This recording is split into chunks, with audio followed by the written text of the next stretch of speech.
दुर्गा सप्तशती का 10वां अध्याय।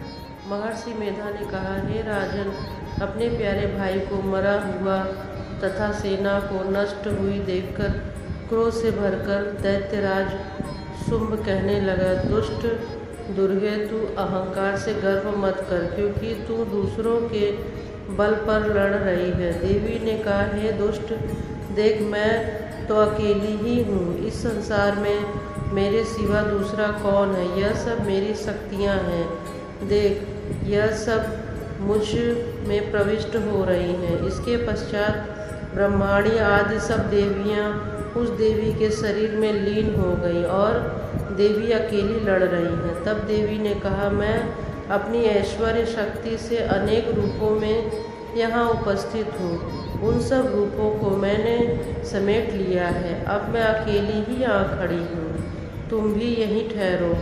महर्षि मेधा ने कहा। तब देवताओं तथा राक्षसों के देखते देखते देवी तथा शुंभ में भयंकर युद्ध होने लगा। अंबिका देवी ने सैकड़ों अस्त्र शस्त्र छोड़े। उधर दैत्यराज ने भी भयंकर अस्त्रों से प्रहार कर दिया। देवी के छोड़े हुए सैकड़ों अस्त्रों को दैत्य ने अपने अस्त्रों से काट डाला। इसी प्रकार शुंभ ने जो अस्त्र छोड़े उनको देवी ने अपनी भयंकर हुंकार के द्वारा ही काटा।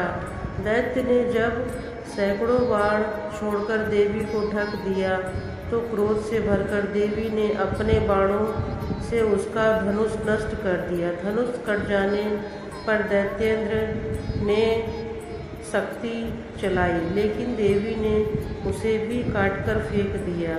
फिर दैत्येंद्र चमकती हुई ढाल लेकर देवी की ओर दौड़ा, किंतु जब वह देवी के समीप पहुंचा तो देवी ने अपने तीक्ष्ण बाणों से उसकी चमकने वाली ढाल को भी काट दिया।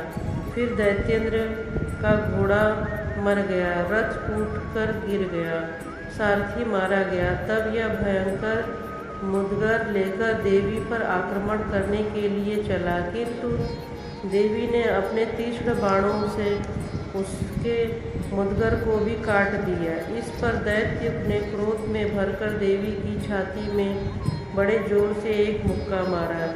दैत्य ने जब देवी को मुक्का मारा तो देवी ने अपनी छाती में जोर से एक थप्पड़ मारा। थप्पड़ मारकर पहले तो दैत्य पृथ्वी पर गिर पड़ा, फिर किंतु तुरंत ही वह उठ खड़ा हुआ। फिर देवी को पकड़कर आकाश की ओर उछला और वहां जाकर दोनों में युद्ध होने लगा। वह युद्ध ऋषियों व देवताओं को आश्चर्य में डालने वाला था। देवी आकाश में दैत्य के साथ बहुत देर तक युद्ध करती रही। फिर देवी ने उसे आकाश में घुमाकर पृथ्वी पर गिरा दिया।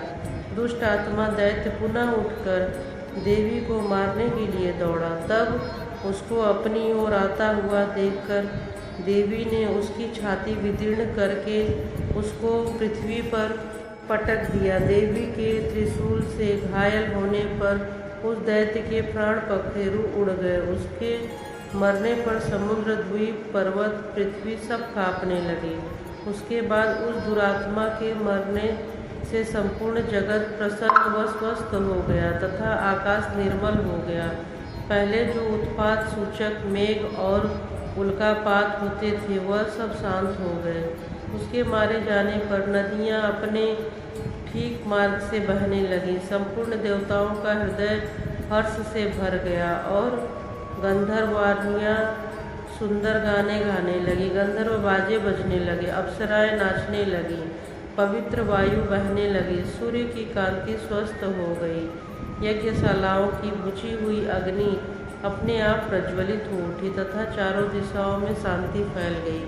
दोस्तों, दुर्गा सप्तशती के 10वें अध्याय में निशुंभ वध का वर्णन किया गया है। जगत जननी अम्बे माँ ने शुंभ का वध करके देवताओं को मुक्त कराया और संपूर्ण देवताओं का हृदय हर्ष से भर गया।